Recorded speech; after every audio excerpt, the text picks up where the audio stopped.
Hi there, my loyal followers. Welcome back to what should be your favorite horror movie review channel. Today we're going to be reviewing a film based on a true story, something I'll admit I had not realized until I clicked the play button for the 2014 film Backcountry. At first, I wanted to watch this movie mainly because I knew its so-called monster was just a big bear in the woods. I even remember thinking to myself, oh boy, this is going to be a fun watch.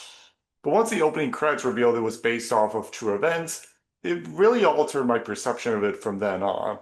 So did it turn out to be better, worse, or exactly how I thought it was going to turn out? Well, let's start with the premise. Alex and Jen are an urban couple who decide to venture off into the great outdoors together. Alex especially wants to take Jen to an area called Blackfoot Trail, despite the ranger telling Alex it's temporarily closed off.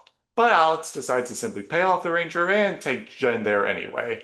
At the start of their journey, the two run into a strange hiker named Brad who has dinner with them, leading to some awkward tension between him and Alex. After that, Alex and Jen embark on the rest of their journey to a lake Alex says he's excited to introduce Jen to. But once they realize Alex accidentally took them in the wrong direction, they realize they're lost in the woods and cannot use their cell phones to call for help.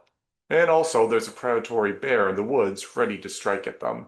Again, it sounds like a cheesy survival story, especially when the biggest threat in a horror movie is some big bear. And there were some painful cliches in the movie I thought seemed a bit redundant and boring. Like with Alex being overly obsessed with camping, seriously, who is? And being dismissive of Jen when she starts feeling scared on the way to the lake. Even with some of the bear scenes, it was kind of hard to take all of them seriously with some of the shaky camera movements and the fact that they did not use a ton of the dramatic music you would expect to hear in a monster movie. But once I did some research after watching the film, I discovered the movie was based on a real bear attack that happened in the mid 2000s in Ontario, Canada.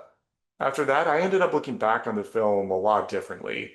You see, after you watch the movie and read up on the true events that happened, you realize the movie is not just about a big bear, but the movie is also a deep allegory for pain and perseverance. A lot of the imagery of the bear attacks in the movie is pretty intense and even graphic and gruesome.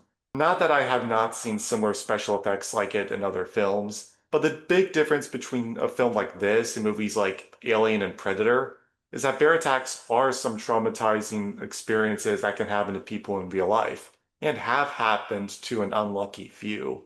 I think that's why the movie began by revealing that these events, despite some creative liberties and major story changes from the filmmakers, are based on a true story. Because if they decided not to, I think a lot of viewers would likely miss what the film was trying to convey and end up feeling completely different emotions about it afterwards. The film's writer and director, Adam MacDonald, said he wanted the emotions in the film to match the experiences of the true events and other experiences of attacks from wild animals. So this movie does end up having a lot more depth than I thought. Is it perfect? No, I wouldn't say that. Like I said before, it does repeat some annoying horror film tropes. Some of the camera movement during the intense scenes can be a bit annoying. And I especially did not like the scene of the couple and the hiker Brad interacting. I thought it was going for way too long, and some of the drama between the two males seemed pretty painfully tedious. But the stuff the film excels at, it does to a great amount. It's an okay film if you go in not knowing that's based off a true story at all, but it's even more powerful if you see it knowing it's based on true events, and when you read up on the story for yourself afterwards. I'll give this movie 7 Deadly Sins. It does a decently virtuous job of telling a story about some of the worst someone can go through. So that's my review of Backcountry. Did you agree or disagree? Leave your thoughts in the comments section below, slay that like button, subscribe, and of course, have a terrifyingly terrific day.